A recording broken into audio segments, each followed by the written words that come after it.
This is Win News. Tonight, police catch up with a high-profile murder suspect. A tourist drowned snorkelling on the Great Barrier Reef. And investigations continue into a major Rockhampton gas leak. Good evening to you, I'm Paul Taylor. Murder suspect Cameron Mansell's legal team is fighting to have him released, arguing his arrest warrant is invalid. The 38-year-old gave himself up quietly when police surrounded him in bushland near Paluma this morning. Police and Workplace Health and Safety are investigating the death of a Chinese tourist while snorkelling off the Cairns coast. The 28-year-old drowned under mysterious circumstances while with a reef tour group yesterday afternoon.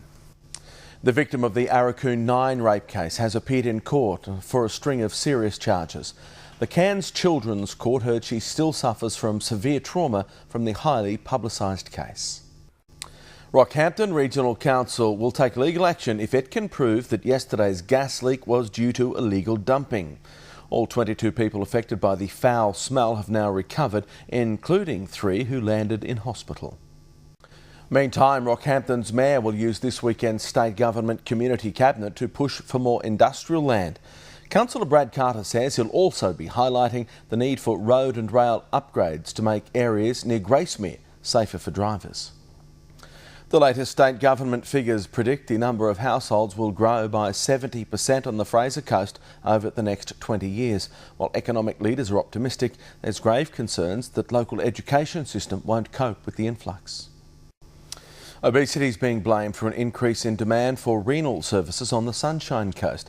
There are now 125 patients needing dialysis, with many more suffering from kidney failure. Coming up in the late news, a Mackay mountain climber tells of his Everest bid, and all the eyes on the heavens as Bundy gears up for the show.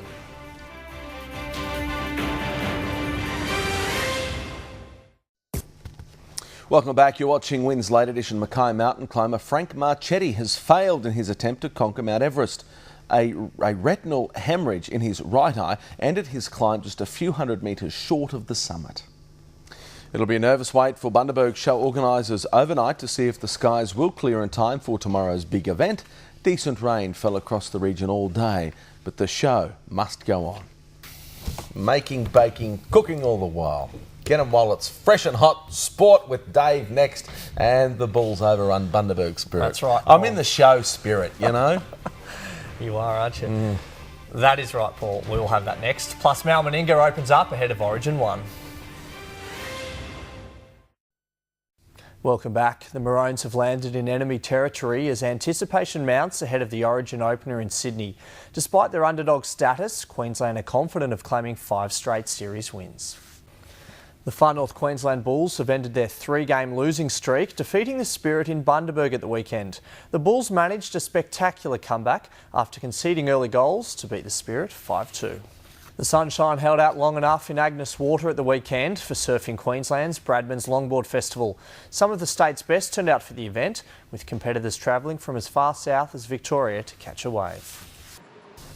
And that wraps up sport for this evening. One more sleep until Origin. Who's going to win? Oh, Queensland are going to win. I'm from Queensland, born at the Mater Hospital, Brisbane. You yourself a New South Welshman, so no need to ask you. Queensland will win. Well, you're a turncoat. The weather's next. Hello and thanks for joining us for this Win News Late Edition weather briefing. Today's chart shows a weak high pressure system east of the Queensland-New South Wales border in the southern Coral Sea. There's another high just southeast of Tasmania. Now the low pressure system in southwest New South Wales continues to move east with an associated surface and upper level trough producing areas of rain and isolated storms. There's also a frontal system south of the continent in the Southern Ocean. Now by Thursday, the Bureau expects the surface trough to move into the tropics with showers. Isolated afternoon showers are predicted for the southeast region and some early frost over the granite belt. By Friday, a weaker trough will move across the state with some cloud, isolated showers and patchy rain over southern and central district.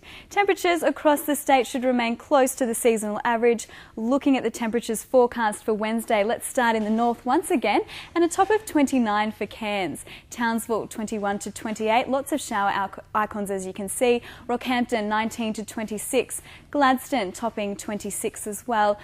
26 again in Bundaberg. Maroochydore 16 to 25. Toowoomba, some showers in that region, 13 to 17. And that's all for the state's weather forecast. You have a great evening, and it's back to you, Paul and Dave. Thank you, Corinne. Maxwell. News headlines, wintv.com.au. Good night. Good night.